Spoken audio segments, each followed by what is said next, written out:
Alright, welcome back to the Lick of the Week series. I'm going to leave melodic style for a while because I think I've got you a pretty good basic introduction into what's going on in melodic, at least in the first few fret positions. So what I want to do now is kind of give you a primer into single string style, because that would be the next style. You know, if you're talking about explaining to someone the three basic major divisions in bluegrass banjo playing, you'd have to say, well, Scruggs being the foundation, and then melodic and single string being the other two most popular styles in bluegrass. And Don Reno, who I consider to be the godfather of bluegrass single string styles, you know, was the guy who was the first on the scene who actually took entire solos single string style. And I mean, his capabilities are well known in the bluegrass world. So to me, he's kind of what Earl did for the basic three finger style, Reno did for single string. So let's just break it down, and we're going to start simply, since this is a primer, or to get you started in single string style if you're not very good at it, or if you don't play any at all. This video hopefully will be a help to you. Now, the big difference between Scruggs and melodic and single string for the right hand is that what we're trying to do is basically in single string style is we're trying to mimic what a flat picker would do on a guitar or a mandolin or a tenor banjo, which is to play notes. And what I was doing there was taking my thumb pick and playing up and down like I was holding a flat pick. The disadvantage of that is the thumb pick is not designed to pick up only on the downstroke, because you'll catch the string underneath the blade.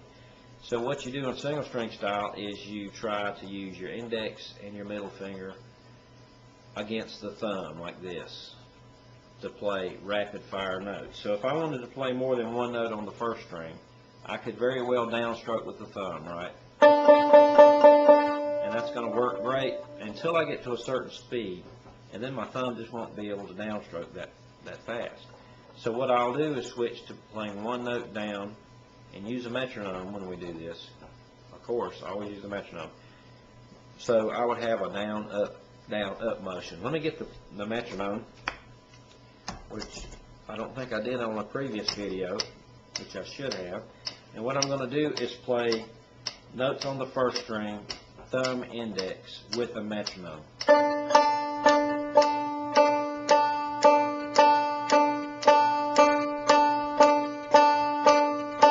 Again, all I'm doing there is playing individual notes in time with a metronome, and that would be expressed as eighth notes. One note down, one note up with the beat equals 4 beats times 2 notes equals 8, right? Now I could very well keep this same tempo, which on my old-timey metronome here is about 110, and I could double the number of notes and still play the first string, thumb, index.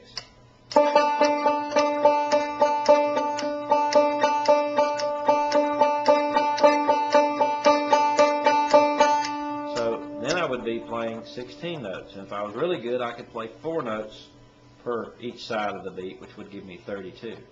But any way you slice it, it's still just divisions of the beat, down, up. So, and what I want to do to get you introduced to this style and to give you great mechanical practice for the right hand is to use scales, just like we did for melodic style. Now, what you're going to find with single string is that the left hand gets a tremendous workout. One of the things about playing advanced single string style is that your left hand has to really work hard. Scruggs and single strings are probably the most tedious styles for the left hand. The right hand is basically just doing this down-up motion, thumb index or thumb middle. Sometimes you use all 3 fingers on one string. So the right hand's really not that complex for single string. It's the left hand that gets all the work.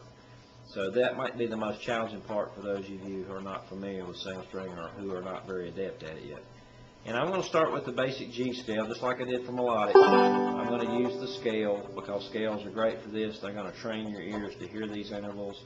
And with the metronome's help, all 3 of these things, metronome, your ear, and the style itself will help dial in your technique, which is what we're after.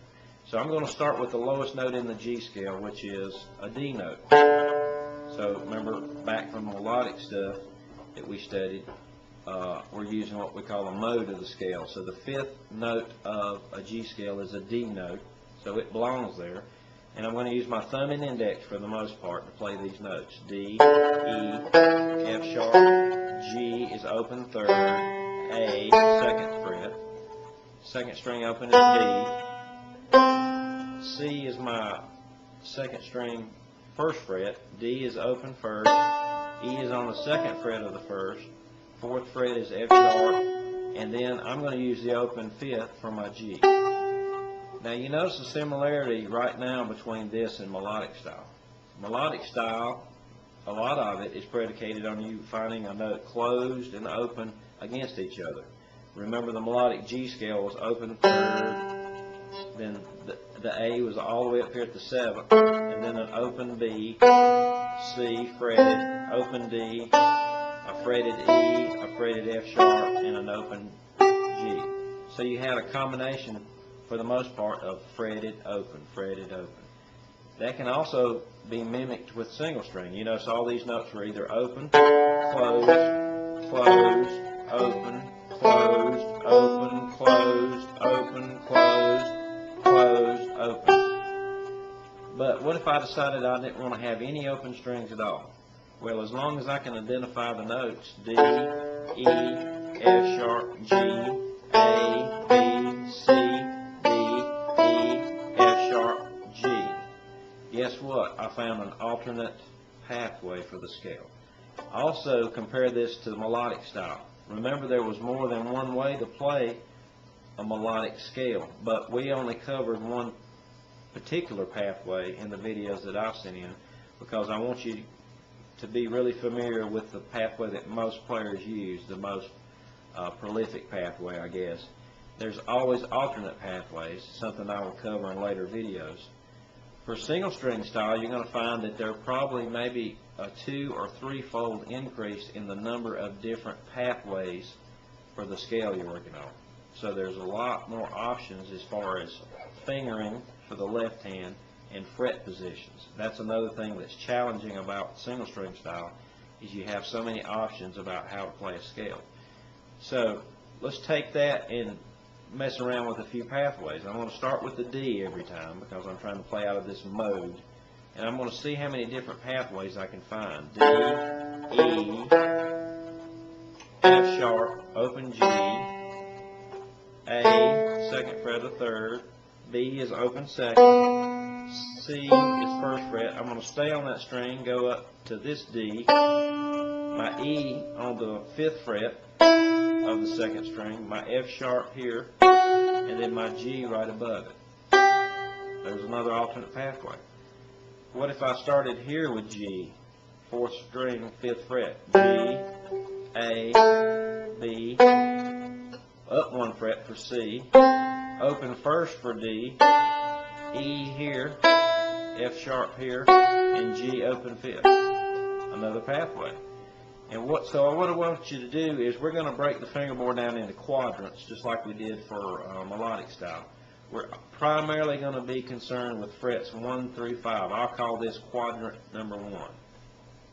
We're going to take the fingerboard in groups of 5 frets. So this is going to be quadrant number 1, and that's all we're going to worry about for the next few weeks.